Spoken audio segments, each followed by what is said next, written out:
Welcome, writers, readers, and friends to the Authors Talking Bookish podcast. I'm Donna Norman Carbone, author of All That Is Sacred. And I'm Hope Gibbs, author of Where the Grass Grows Blue. We're two debut writers traditionally published by a small publishing house, bringing to you all the experiences that we as authors learn the hard way, so you don't have to. We'll give you insights from the inception of a book idea to publication and beyond. And along the way, we'll share our love of books from the writer's perspective.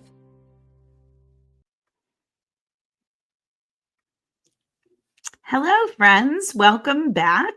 This is episode 52, and today we are so excited to interview James Arnett, author of the Monmouth, Manifesto, and Being Fate. I am Donna Carbone, and I'm joined by Hope Gibbs. Hi, Hope. Hey, Donna, how are you? I'm great. How are you? I am great. How's summer in Connecticut? Oh, we are in the thick of it. I'm halfway through, getting close to school, so I'm trying to savor every moment.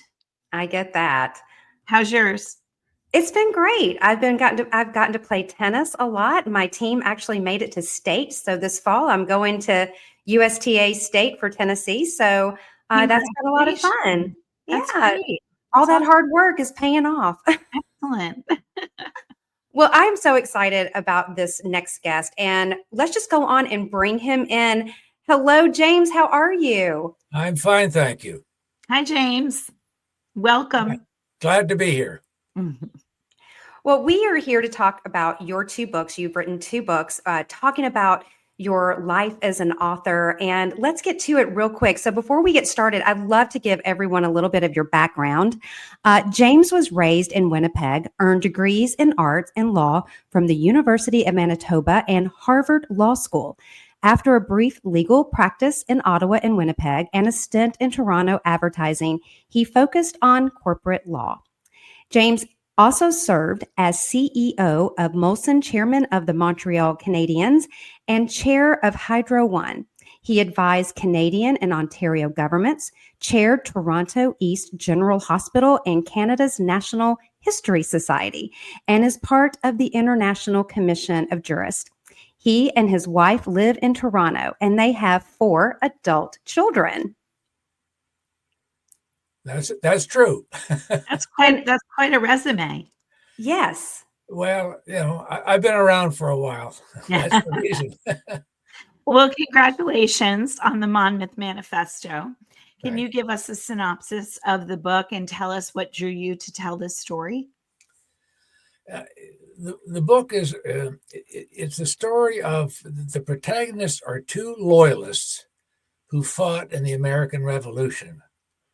The loyalists being those British Americans, as they then were, who were loyal to the crown and were opposed to the revolution. And there were quite a few of them, more than most people realize. John Adams himself said that he figured that 1/3 of Americans were in favor of the revolution, 1/3 were kind of uncommitted, and 1/3 were opposed. And so these protagonists of mine were among those who were opposed. And the essence of it is that they are 2 yeoman farmers in New Jersey, and who come together, strangely enough, in a regiment in the British Army that's been put together by loyalists. And as such, they end up in a lot of fighting during the revolution against the Patriots. And so this is their story. It's fascinating, and maybe it's because our history in the United States doesn't focus on the loyalists, but I never even thought about that. Why did you choose to write your protagonist from that POV, which I find fascinating? It's kind of a fluky thing, really. What happened was that I'd written the first book, Being Fate. Mm-hmm. This is late in my career. And I found that I enjoyed the writing, and I thought, well, I might try another one. And I'd found that historical fiction for me, was a relatively easy way to become a writer. And I had heard the story in my wife's family about a distant loyalist ancestor named Richard Lippincott. And I'd heard just the barest outline of this story. I mean, they didn't talk about it a lot in her family, but it was there. And I'd heard that he'd been involved in something, maybe hanged a patriot, maybe had to leave the country, sort of thing. So I thought, well, I'll look that up and see if I can find out anything more about it. And as soon as I started to do my research, I was amazed. I found a lot of information about it. And so I thought, it's an interesting story. The guy was a Quaker.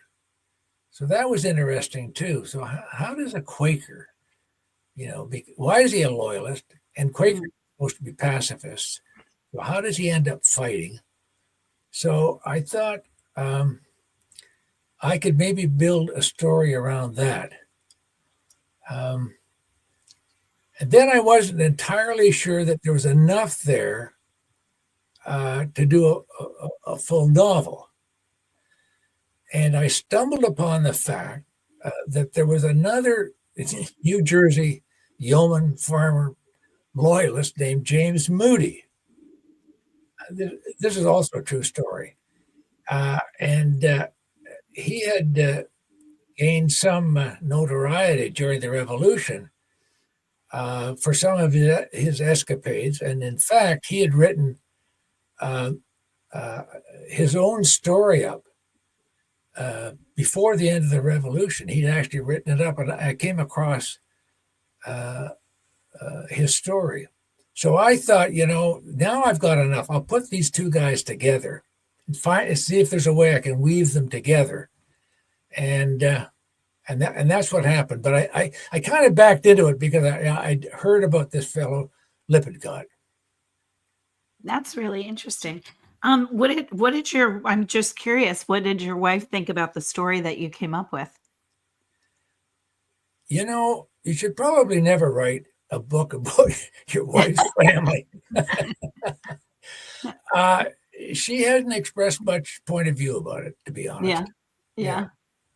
I love the cover. And also, I love the fact that you have a Kirkus review. And I love, they said, a vivid, offbeat picture of life during the Revolutionary War. How exciting was that to get a Kirkus review? It was quite exciting. Here's the thing. I became an author late in life, as you can tell. I don't have an agent. I didn't get an agent for Bean Fate, and I still don't have an agent. And it's a little tricky if you don't have an agent to get, the attention of people that write reviews and so on. So I was glad to get that review. Strangely enough, I was even more interested in a couple of other reviews. I got a review just the other day from a publication called the Literary Review of Canada. And they gave me a very nice review. And of course, loyalists are of some interest in Canadian history because most of them came to Canada and were among the founders of Canada. And then I also got a review, strangely enough, in the American Journal of Trial Lawyers. Oh, nice. Because a key part of the book is there's a trial, a court-martial trial, which I get into if you've read the book, which I get into in some detail. And a chap that I know, who's a retired judge of the Supreme Court of Canada, read the book, and he particularly liked the trial. So he wrote a review for me in the Journal of the American Trial Lawyers. Oh, that's awesome. I love that you're blending your two careers, the career of your lifetime and then the career of your retirement. Well, I think you sort of have to write about things that you have some familiarity with. And so I mean, in Being Fate too, there were legal issues, Mm-hmm. and while I didn't start off to write books that are legal, novels, it gives a sort of a core to the story that's easier for me to work around Yeah. because I understand it, you know. So I'm very curious because I write women's fiction, contemporary romance, and so does Donna. And we do have to do research, obviously, but not the type of research for a historical fiction book. How much research did you have to put into this book and your first book as well? Well, on this book, I did a lot of research, but the funny thing was this. I mean, I started this during COVID, and so I couldn't go. I couldn't go to archives and museums, and so I did all my research from my study at home online. It was unbelievable, Yeah. absolutely unbelievable. I would start off with Google, and I'd find this, and then it means often what I would do is I would see there's a footnote to this story. Yeah. So there's a book. I mean, so then I purchased the book on Amazon. I mean, I must have purchased at least 50 books. Wow. But that's basically what happened. Now I did have two.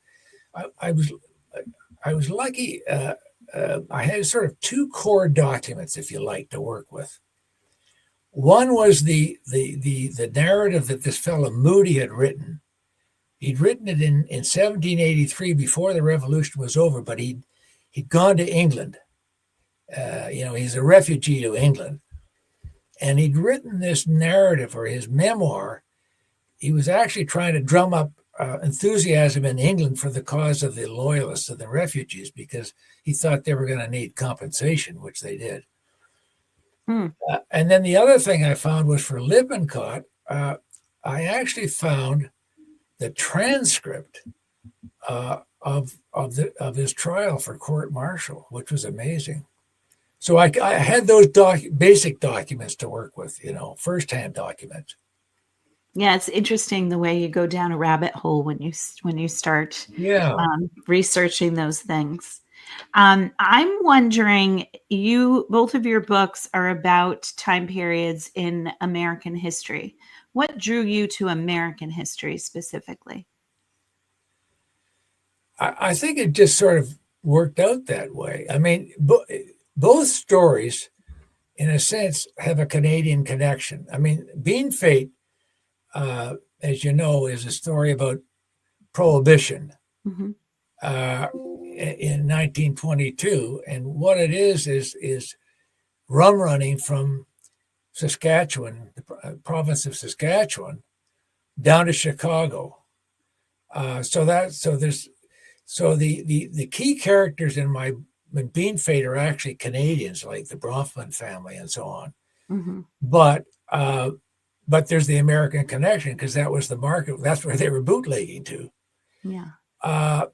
Monmouth Manifesto, as I told you, I got interested in that because of my wife's family.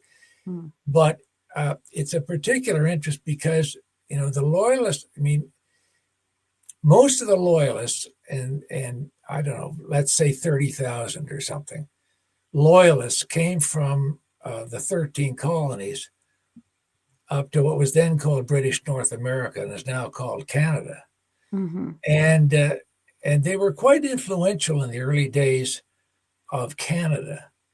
So it's just a natural cross-border connection, Yeah, that's cool. I wanted to ask you a question about, because you write in these time periods. As writers, Donna and I, we've done several podcasts about dialogue and how that helps establish characters. Yeah. But when you're writing in these time periods, you have to write in that time period, because English of today is obviously different than it was 250 years ago. What kind of challenge does that cause, having to, you want to keep the story real within that time frame, but also you don't want to confuse your reader? It's a big issue for historical fiction, for sure. The first book, Being Fate, which was written in 1922, I more or less took the view that the language wasn't that different than today. Mm-hmm. And I'm an old enough dog to have known people who were alive, like my grandparents were alive in 1922. Oh. So I had a sense of what that world was like, and we could go into that further if you wanted. But Monmouth Manifesto was a different kettle of fish. Yeah. Mm. And so, there's sort of two things. As you know, I quote from a lot of actual historical documents, letters, and manifestos and so on. And that language is, by definition, the language of the time. When I was writing, and plus, I had some actual dialogue because the court martial, I had the actual wording coming from the court martial. Mm. And I had James Moody's narrative that he'd written. So that gave me, having said that, most of the dialogue I made up by definition. So how to handle that? I basically decided that I would use more or less contemporary language, which is understandable to the reader today. Yeah. I mean, I have to say, I remember one time sitting down trying to read Shakespeare, just to read it as a novel, Mm. and it's just impossible. I mean, you don't understand what the guy. So I decided, and what I did was, occasionally, I would throw in a word or a phrase that I had found was in common use in the 18th century, just to give it a little. Yeah, it gives it a little flavor. And try to avoid some phrases that are, I mean, they're phrases that are obviously been developed in the last 20 years. Mm-hmm. You don't use those. But so that's the way I attacked it anyway. That's interesting. Can we shift and talk about your process as a writer? Sure. What does that look like for you? Do you write in spurts? Do you write every day? I found that I wrote pretty well every day, and I usually worked in the morning. Mm-hmm. I usually started right off the bat, after I'd had my first coffee, maybe read the headlines. What I did find was that in terms of creative writing, I found by noon, I was getting a little tired. Not that I felt tired, but I could tell it was just things didn't kind of flow the same way. Yeah. And now, I could work in the afternoon on research Mm-hmm. or even editing, but not the actual creative stuff. Yeah. So as you said that you started writing later in life, and I started writing later in life as well. And I'm just so curious about what was the spark. I know that because your first book is Being Fate, and I read that originally you were writing it for the screen. And you had about 10,000 words, and someone that gave you a suggestion that maybe this should be a novel. So then you have to go 10,000 words. Now it's like 60 to 70,000 words. Talk about both your shift of starting a new career at this point in your life and how daunting it was to write that first book. Well, the thing is, I totally backed into it. I finally retired about 10 years ago, and I'd always enjoyed writing, just as a craft. Even when I was a student, or even when I was writing, this may sound silly to people, but even when I was writing letters, legal letters, or memoranda, I took some pride in the craftsmanship. Mm-hmm. But then I had written, I'd written the odd article for the newspaper on matters of public policy. I had written a couple of articles for a Canadian journal of popular Canadian history. And so, so I was interested, but then what happened was really about 10 years ago, suddenly I was finally totally retired. I had a lot of time in my hands. And what happened was